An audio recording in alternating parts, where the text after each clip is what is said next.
কাঁটা চামচটা কই, এটা হচ্ছে একটা লোভনীয় খাবার। আমাদের বাসা যেহেতু বিহারি পট্টির মধ্যে, সবাই হয়তো ঢাকার এই কমন খাবারটা আলু মাখা। স্কুলের সামনে এটা পাওয়া যায় না যতটা না পাওয়া যায় ফুচকা ভেলপুরি। ওই যে ওইটার যন্ত্রণা, ওই যে এইটার যন্ত্রণা, টক কোনো খাবার আনলে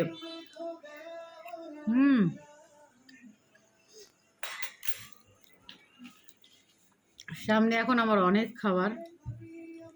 এটা হচ্ছে মোগলাই, মোগলদের আমলের মোগলাই। মোগলাই দিয়ে তেঁতুলের টক দিয়ে,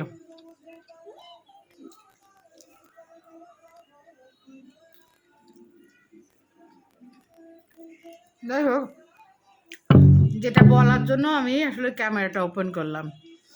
আজকে যখন সকাল হয়েছে, সবাই যখন ঘুম থেকে উঠছে, তখনও কেউ কি জানছে, বিশেষ করে ঢাকাবাসী বা এই যে ভূমিকম্প যাদের যাদের অনেক ক্ষয়ক্ষতি হয়েছে, তারা কি জানতো যে আজকে দিনের শুরুটা আল্লাহ এইভাবে দিছে? কিন্তু কয়েক ঘন্টার ভেতরে এখন আমি বাদশা আছি, আমি ফকির হয়ে যাব।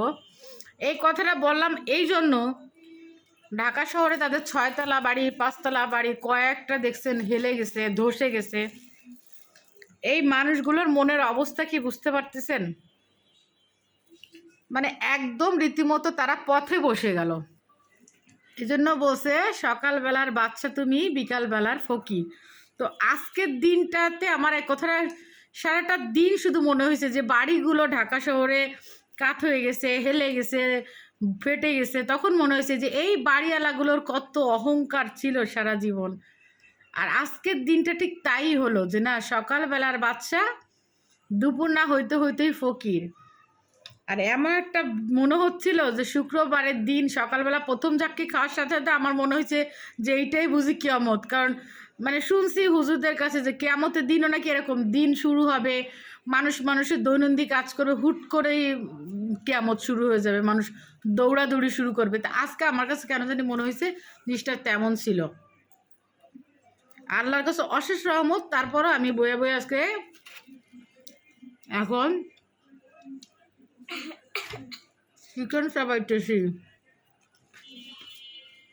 আর হাতছাড়া মোগলাই কষতেছি খুলনার বাসায়। এটা কি কন্ত বট ভাজা, এই যে বট আর হচ্ছে আলু মাখা। এই না খেলে তো হবে না। সাথে কি আছে? তুন্দল। এটা তুন্দল কয় না নান কয়? কানা এই একটা বাজে জিনিস, মায়োনিজ। কিন্তু এ না খেলে আর একজন দেখো এটা দিয়ে কি বানাইতেছো তুমি? পিজা বানাইতেছো মশলা টসলা দিয়ে?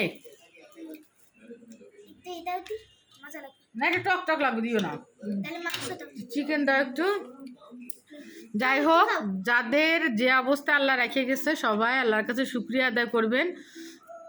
যার বাড়ি চলে গেছে তারও বলবো যে আল্লাহর কাছে শুকরিয়া আদায় করবেন, যেহেতু আপনাকে বাঁচায় রেখে গেছে। বাড়িটা ধসে আপনার গাড়ির পরে পড়লেও আপনার কিছু করার ছিল না।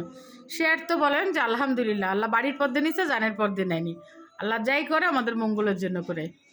কেউ মন খারাপ করবেন না, যে অবস্থায় আছেন আল্লাহর কাছে শুকরিয়া করেন। আল্লাহ হাফেজ।